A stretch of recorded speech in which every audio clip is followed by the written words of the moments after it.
வெளிநாட்டு வாழ்க்கை சாபமா? டைட்டிலையும் தம்ப்நெயிலையும் பார்த்துட்டு பயந்துராதீங்க.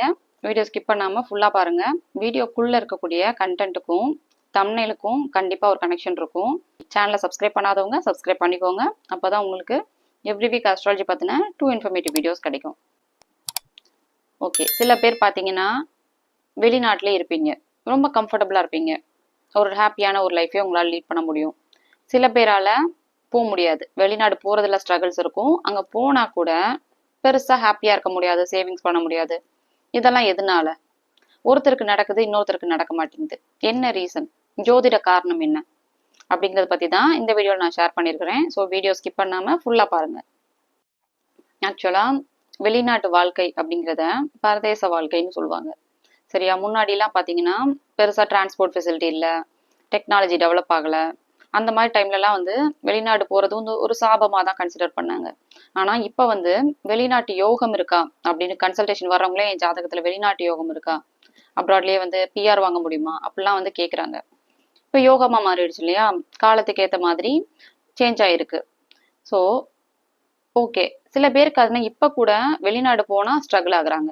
சில பேர் ஆஸ் யூஷுவல் ரொம்ப ஹாப்பியாகவே இருக்கிறாங்க, அவங்களுடைய நேட்டிவ்ல இருக்கிற மாதிரியே ரொம்ப கம்ஃபர்டபுளாக அவங்களால இருக்க முடியுது. இதெல்லாம் எதனால இந்த டிஃப்ரென்சஸ்? இப்போ பார்த்தீங்கன்னா ஜாதகத்தில், சொந்த ஜாதகத்தில் உங்களுடைய ஜாதக கட்டத்தில் 8வது இடமும் 12வது இடமும் நல்ல சுபத்தன்மையில் இருந்துச்சுன்னா அந்த ஜாதகக்காரங்க அங்கேயே செட்டில் ஆயிடுவாங்க. வெளிநாட்டிலேயே இருப்பாங்க, வெளிநாட்டிலேயே செட்டில் ஆயிடுவாங்க. நேட்டிவ் வர பிடிக்காது, நேட்டிவ்க்கு அவங்களால திரும்ப முடியாது. இன்ஃபேக்ட் அவங்களுக்கு வெளிநாடே அவங்களுடைய சொந்த கண்ட்ரிங்கிற மாதிரி நினச்சிட்டு இருப்பாங்க. அந்த மாதிரி அவங்களுக்கு அமைப்பு இருக்கும். 8வது இடமும் 12வது இடமும் சுபத்தன்மையோடு இருந்துச்சுன்னா, சுபத்தன்மைனா வேற ஒன்றும் இல்லை, குருவுடைய பார்வை, குரு அங்கேயே இருக்கிறது, சுபகிரகமான சுக்கரன் பார்க்கறது, சுக்கரன் அங்கேயே இருக்கிறது, இந்த மாதிரியான விஷயங்கள் ஜாதக கட்டத்துல இருந்துச்சுன்னா அதுக்கு பேர் தான் சுபத்தன்மைன்னு சொல்லுவாங்க. 8வது இடமும் 12வது இடமும் அப்படி இருந்ததுன்னா அவங்க அப்படி இருப்பாங்க. அப்படி இல்லாதவங்க அங்கேயே செட்டில் ஆக முடியாது. அவங்க போறதுல ஸ்ட்ரகிள்ஸ் இருக்கும், போனா கூட அங்க ஹாப்பியா இருக்க முடியாது. இந்த மாதிரியான விஷயங்கள்லாம் அவங்க சொந்த ஜாதகத்துல இருக்கும். 8 12வது இடம் சுபத்தன்மையாகி சரராசிகள்னு சொல்லுவோம், ஆல்டர்னேட்டிவா இருக்கும். சரம், ஸ்திரம், உபயம்னு பிரிச்சிருப்பாங்க. சரியா? மேஷம்ல இருந்து மேஷம் ராசி சரம், அடுத்து ஸ்திரம், அடுத்து உபயம், இந்த மாதிரி ஆல்டர்னேட்டிவா வந்துட்டே இருக்கும். இந்த சரராசியில இருக்கக்கூடிய கிரகங்களுடைய தசாபுத்திகள் இருக்கு இல்லையா, அந்த தசைகள் தொடர்ந்து வந்துச்சுன்னா 12வது இடம் கூட சுபத்தன்மையா இருக்கணும்னு அவசியம் இல்லை. 8வது இடம் மட்டும் சுபத்தன்மையோட இருந்து சரராசியில இருக்கக்கூடிய தசை வந்து கண்டினியூஸா வந்துட்டே இருந்துச்சுன்னா அந்த பர்சனும் அங்கேயே செட்டில் ஆக முடியும். அந்த பர்டிகுலர் பர்சனால அங்கேயே வெளிநாட்டிலேயே செட்டில் ஆக முடியும். ஓகே, 12வது இடம் ரொம்ப சுபத்தன்மையோட இருந்தா மட்டும்தான் அங்க வந்து ரொம்ப ஹாப்பியா இருக்க முடியும். இல்லைன்னா உங்களுக்கு நேட்டிவ் மேல ஒரு இன்ட்ரெஸ்ட் இருந்துட்டே இருக்கும், இங்க போகலாம் அப்படிங்கிற மாதிரி இருக்கும். ஓகே, இதுவும் கிடையாது ஆனா வெளிநாட்டுல இருக்கிறோம் அப்படின்னு நீங்க சொன்னீங்கன்னா உங்களுக்கு 8 12 சுபத்தன்மையோட இல்லை, ஆனா சரராசியில இருக்கக்கூடிய கிரகங்களுடைய தசை மட்டும் நடந்துட்டு இருக்கு. ஆனாலும் உங்களால 8வது இடம் சுபத்தன்மையோடு இல்லாம உங்களால லாங் டேர்ம் இருக்க முடியாது. நேட்டிவ் கனெக்ஷன் இருந்துட்டே இருக்கும், போயிட்டு போயிட்டு வந்துட்டே இருப்பீங்க. ஸோ இதுதான் அங்கேயே செட்டில் ஆகிறவங்களுக்கும் போயிட்டு போயிட்டு வர்றவங்களுக்கும் இருக்கக்கூடிய டிஃப்ரென்ஸ். 8வது இடம் அதாவது இப்போ வெளிநாட்டு விஷயங்களை வெளிநாட்டுல இருக்கக்கூடிய நான் பேசிட்டு இருக்கிறேன். ஏன்னா ஜாதகத்துல வந்து 8 12 சுபத்தன்மையோட இல்லாம இருந்துச்சுன்னா போயிட்டு போயிட்டு வருவாங்கன்னு சொன்னேன் இல்லையா, 8வது அதிபதி தசை நடக்கும், 12வது அதிபதி தசை நடக்கும், அவங்களால ஓரளவுக்கு லாங் டேர்ம் இருக்க முடியும். இருந்தா கூட அவங்க இந்தியா போவாங்க. 8 12 சுபத்தன்மையோட இல்லாதனால இந்தியா போவாங்க, திருப்பி அப்படியே வந்து பவுன்ஸ் ஆகி வேற ஏதாவது ஒரு கண்ட்ரில போய் இருக்கிற மாதிரி இருக்கும். ஸோ இந்த மாதிரி தான் இருக்கும். ஒரு இடத்துல அவங்களால இருக்கவே முடியாது, அப்ராட்லயும் செட்டில் ஆக முடியாது. அந்த தசை நடக்கிறதுனால 8வது அதிபதி தசை நடக்கிறனால 12வது அதிபதி தசை நடக்கிறனால அந்த அப்ராட் கனெக்ஷன் இருந்துட்டே இருக்கும். நேட்டிவ் போயிட்டு திரும்பி வந்துட்டு திருப்பி அப்ராட் போயிட்டு திருப்பி நேட்டிவ் வர்றது, இந்த மாதிரியான விஷயங்கள் எல்லாமே இருந்துட்டே இருக்கும் உங்களுக்கு தொடர்ந்து. எல்லாம் இப்ப யோசிப்பீங்க, ஏன் என்னால வந்து கண்டினியூஸா ஒரு பிளேஸ்ல வந்து இருக்க முடியல அப்படின்னு. இதுதான் ரீசன். ஓகே, இப்போ பார்த்தீங்கன்னா என்னோட ஜாதகத்திலே வந்து 8 12 சுபத்தன்மையில இல்லை, ஆனாலும் வெளிநாட்டில் இருக்கிறேன். எப்படி இருக்கிறேன் அப்படின்னு பார்த்தீங்கன்னா அந்த 8 12 காம்பினேஷன்ஸ்லேயே வந்து தசைகள் போயிட்டு இருக்கு. ஸோ அதனால தான் இதுக்கு முன்னாடி வந்து யூகேல இருந்தோம், இப்போ கத்தாரில் இருக்கிறோம். ஓகே, நான் பர்சனலாக சொல்கிறேன்னு நினைக்காதீங்க, என்னோடது ஒரு எக்ஸாம்பிள் தான். சரிங்களா? ஸோ அப்படி புரிஞ்சுக்கோங்க. உங்களுக்கு முன்னாடி ஏன் அதனால கண்ட்ரியே மாறிக்கிட்டே இருக்கு அப்படின்னா அந்த ஒரு பிளேஸ்ல வந்து லாங் டேர்மா இருக்க முடியல, 12வது இடம் சுபத்தன்மையோடு இல்லாதனால. இருந்தா கூட அந்த 8-12 காம்பினேஷன்ஸ்ல தசாபுத்தி போறனால இந்தியாலையும் இருக்க முடியல. ஒவ்வொரு பிளேஸ்க்கும் வந்து மூவ் ஆயிட்டே இருக்கிற மாதிரி இருக்கு. இது எல்லாருக்குமே கண்டிப்பா நடக்கும். ஸோ அதுதான் ரீசன்.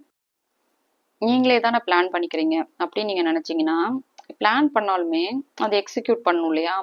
எல்லாருக்கும் அது எக்ஸிக்யூட் ஆகாதுல்ல. சில பேர் இப்ப கூட ஸ்ட்ரகிள் ஆகுறவங்க இருக்க தானே செய்யறாங்க. வெளிநாடு போகணும் அப்படிங்கிற கனவோட இருக்கிறவங்களாம் இருக்காங்க. படிப்புக்காகவோ இல்லை ஒர்க் பர்பஸ்க்காகவோ ட்ரை பண்ணிட்டே இருக்காங்க. விசா ரிஜெக்ட் ஆகலாம் செய்யுது இல்லையா? ஸோ அதுதான் இந்த மாதிரியான விஷயங்கள் எல்லாமே, இது எல்லாமே ரீசன். அங்கேயே ஒருத்தர் செட்டில் ஆகிறதுக்கும், ஒருத்தர் போயிட்டு போயிட்டு வர்றதுக்கும், ஒருத்தரால சுத்தமாவே போக முடியாததுக்கும் ரீசன் என்னன்னா இதுதான்.